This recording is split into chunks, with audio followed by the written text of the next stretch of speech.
Hello, Facebook world. It's Jayme Johnson here, President and CEO of Worthy Marketing Group. Great to be with you on this Worthy Wednesday. As I mentioned to some folks, I was doing these Facebook Lives for a while and fell off the wagon a bit. And so I loved them. I had so much fun doing it and offering some, what I know and helping people in the ways I can. So I decided I want to hop back on, and so here I am, and this is going to be a regular thing moving forward. Not every week, but a couple times a month, maybe every other week. We're going to get in a rhythm of me showing up here by myself, just in some cases, to share what I'm doing today on a specific topic. And we're also going to bring in some of our clients and do some interviews with them, like on a split screen. Technology is cool these days, and you can do stuff like that.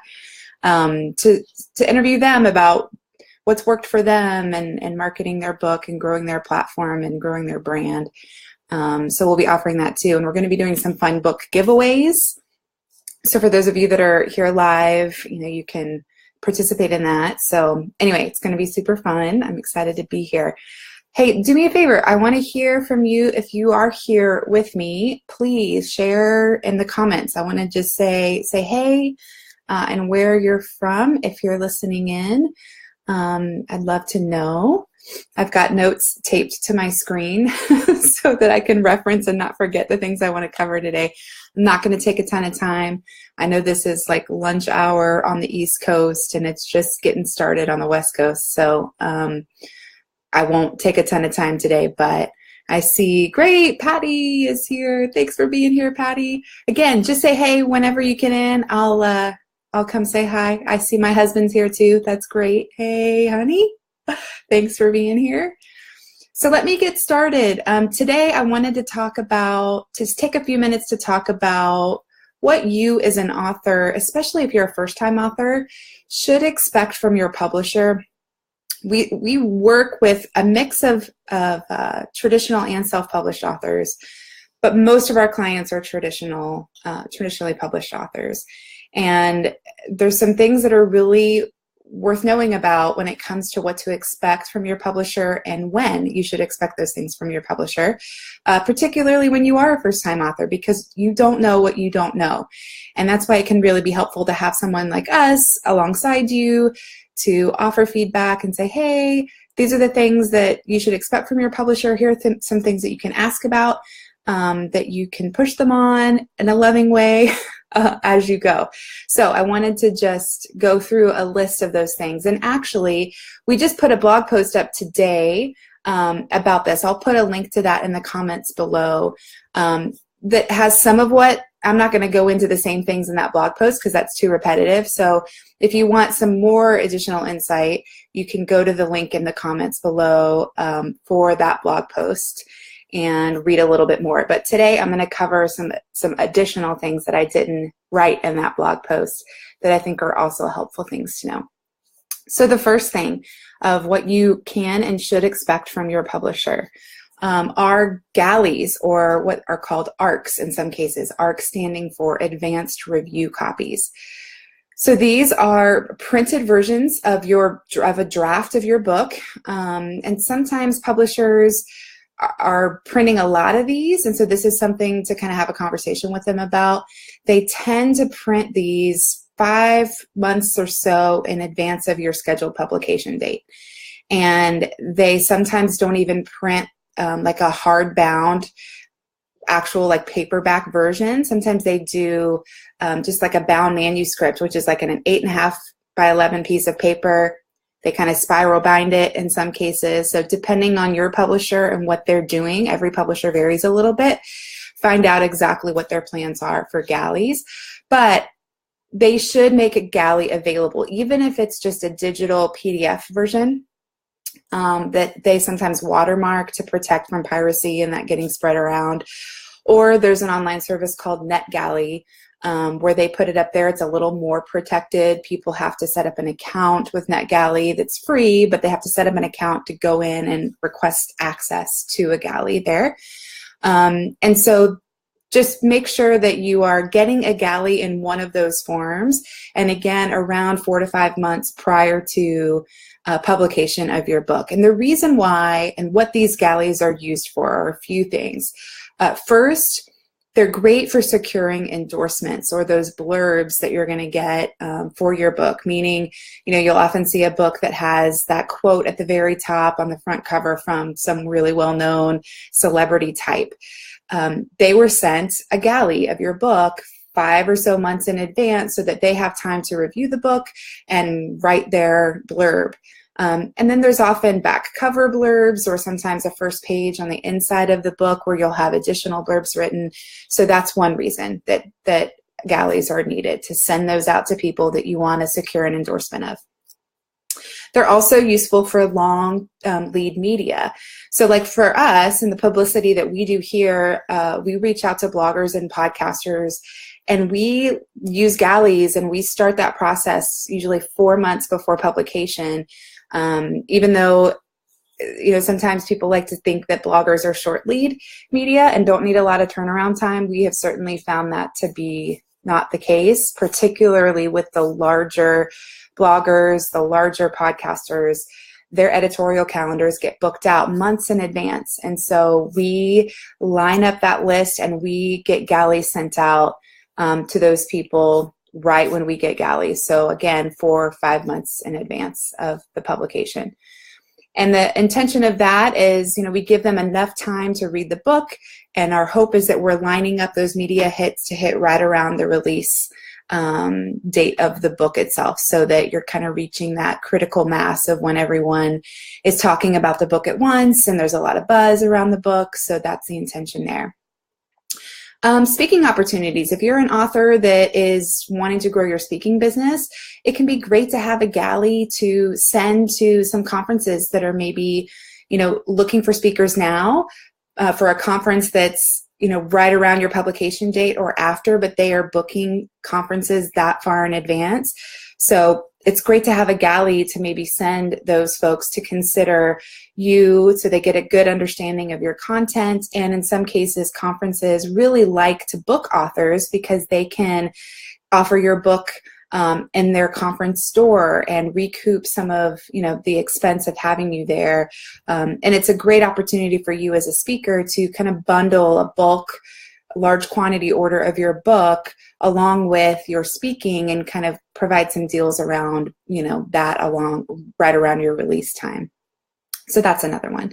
And organizations and businesses. So if your book is one where it's really great content where businesses may want to buy a large quantity for professional development for their people, or for a gift, like a year-end gift, there's all kinds of really great ways that businesses are using a book.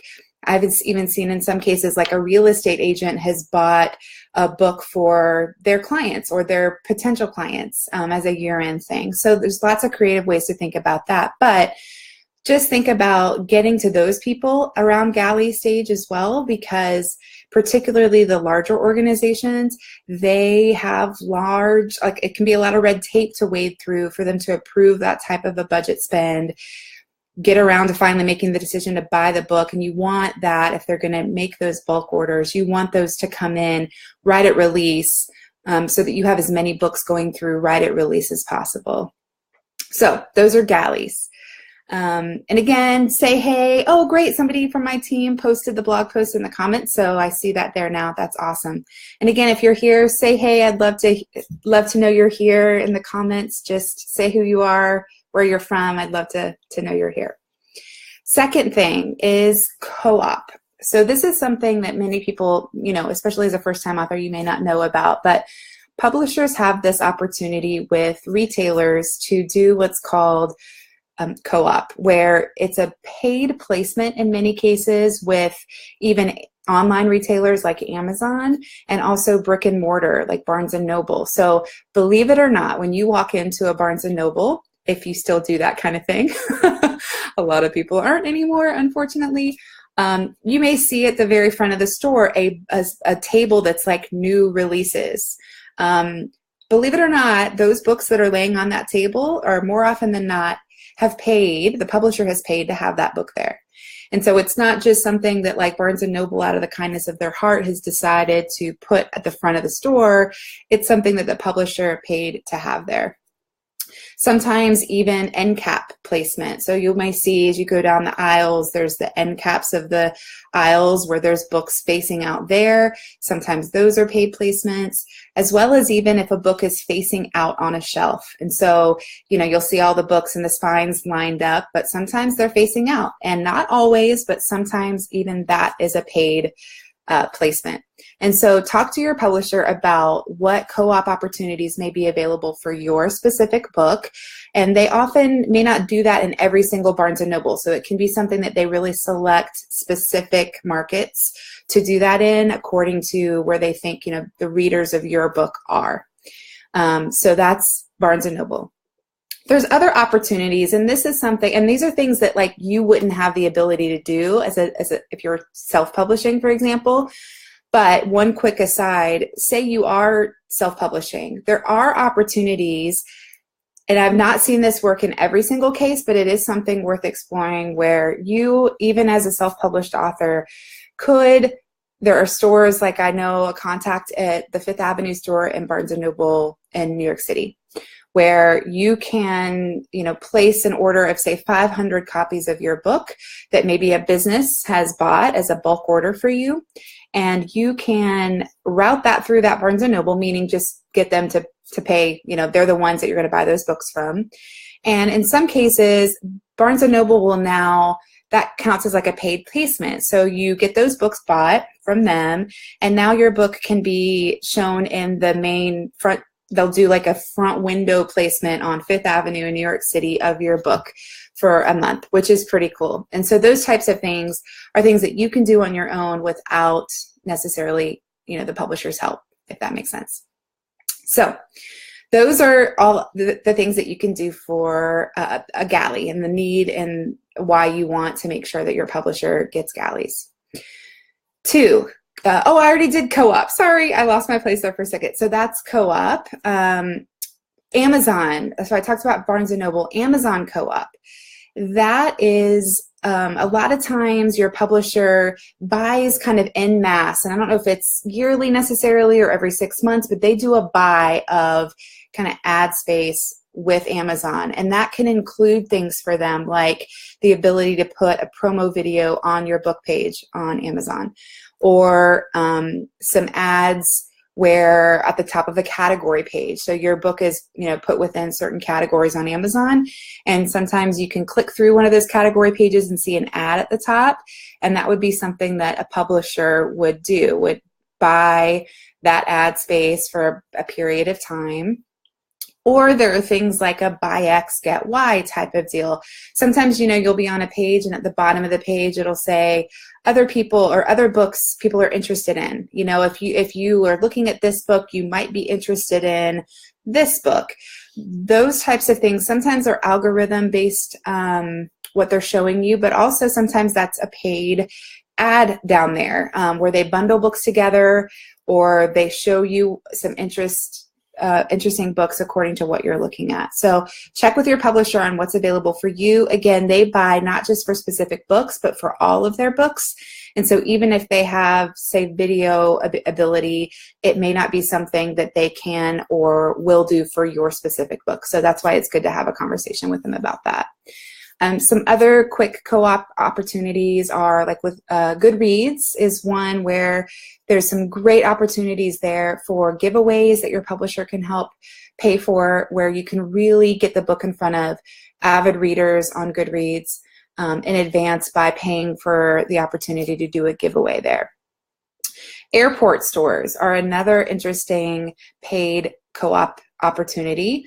And this is something that more often than not is, even though it has to route through your publisher, it may be an expense that you will have to pay for.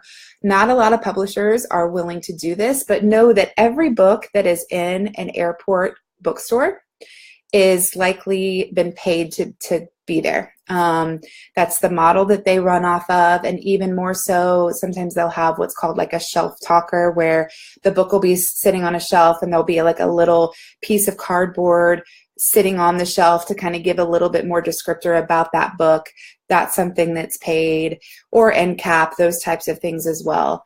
And those are usually like the book, the airport bookstore will have the book there for a series of months, and it's maybe 3 months that you're paying for placement there. And then that's it. And they kind of decide if they're going to renew or if they want to renew based on how well the book sells.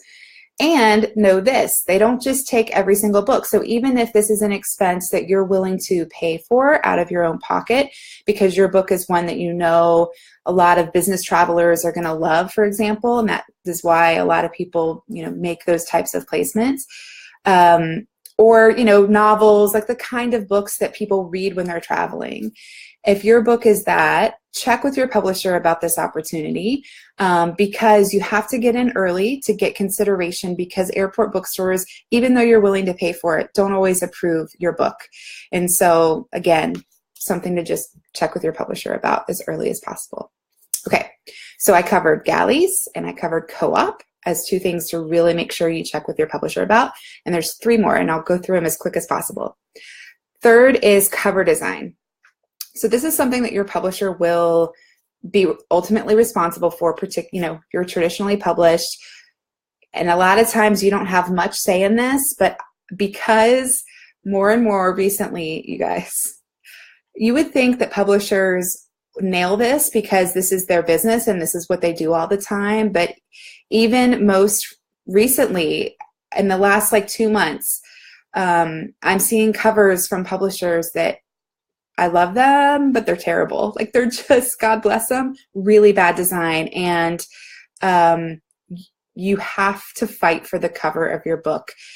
People judge a book by the cover. They really do. And so make sure if there's something in you, and even if you feel like you're not a good person to judge the design of your cover, make sure you put it in front of people that you know before that final decision is made, that are designer folks, that are creative folks, that know good design. It's worth it, because again, I've seen a lot of books come through where the cover is just terrible, and it really can impact how successful it is. It can be the best written book, but people see the cover and assume it's terrible because the art is really, really bad. So fight for that. Speak up if you feel like it's bad, and I would even go so far as to kindly ask if you could, have a designer that if you take a stab at it, if their designers just aren't doing a great job. So that's that. So cover designs, and usually it's great to have the cover design nailed by the time the galleys are being done, just so that the galley can go out with that final cover on it. That isn't always the case, but that's a great thing because, again, the book's getting out in the market. People are getting familiar with seeing that cover. And so it's nice to kind of start getting that recognition out there, at that time. So 4th thing are finished books. So just so you know, your actual finished book that's going to end up in the stores and on Amazon, typically those are, they come into the publisher about 4 to 6 weeks before the scheduled on sale date. And that gives the publisher enough time to get those out to all the distribution warehouses, get them sent to all the sales locations. And that's also the time that your publicist at the publisher will be using those finished books, or at least, a set aside portion of them, to be pitching the short lead media. So all the radio and TV and some online short lead media to promote or to, publicize your book.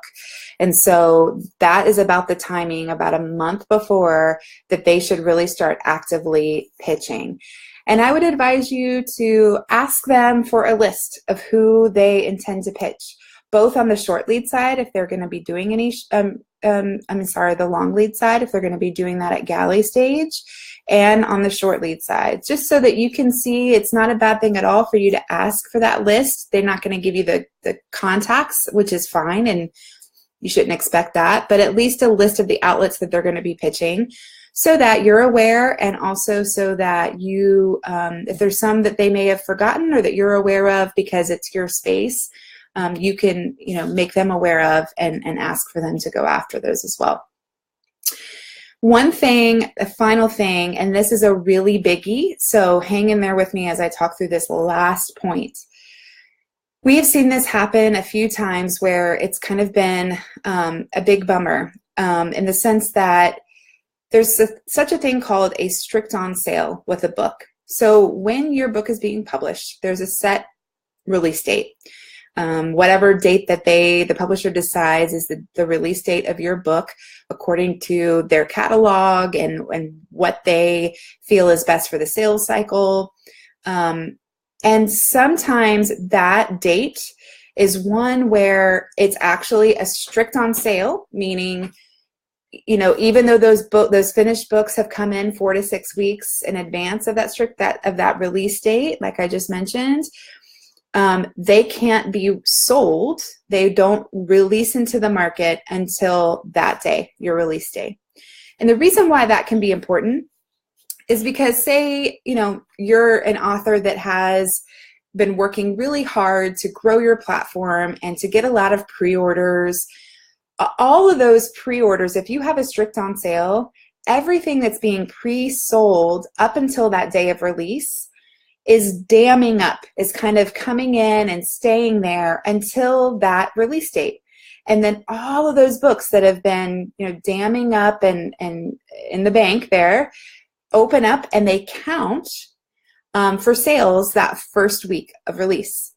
And the reason why that's important, if you're someone that, you know, has any shot of hitting a bestseller list, for example, that's your best opportunity to do it because you've had all of this time to be banking those books for them to release that first week.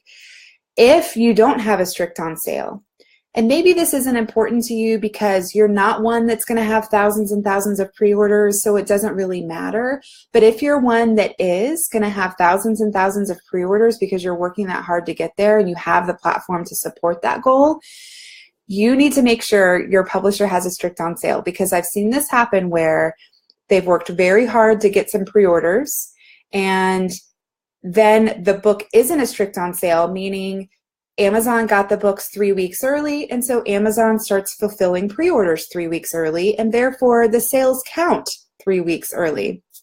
So all of that work of banking those up doesn't do you any good, because now all those sales are now counting weekly. They're, you know, and so you're starting all over from square one. So that's a really important note for you to just take note of and make sure you check with your publisher on that from the beginning, especially if that's a realistic goal for you, is to have that many pre-orders.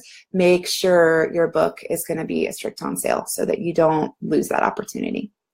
Okay, so that's it. I know it's 12:20. I wanted to make sure I was done with this within a half an hour at most. If you have more questions, I know a lot of you are going to watch this after the fact and I won't be live, but if anything pops up for you after everything you just heard and you have questions you'd love me to answer, just put them in the comments below. And if this is the kind of information, you're an author, you want to be an author at some point, and you want more of this type of information, I would love for you to sign up for our newsletter. We have a monthly Worthy Wednesday newsletter where we're offering great tips around marketing specifically for you as an author. And we often share like our clients and what they're doing and their books. And so if you want in on that, we'll put the link to the list in the comments below as well, so you can join that. Thanks so much for being here today. I appreciate your time. And look for me again in a couple of weeks. Like I said, I'll make this regular, but go make it a great day, and I will see you soon. Thanks so much.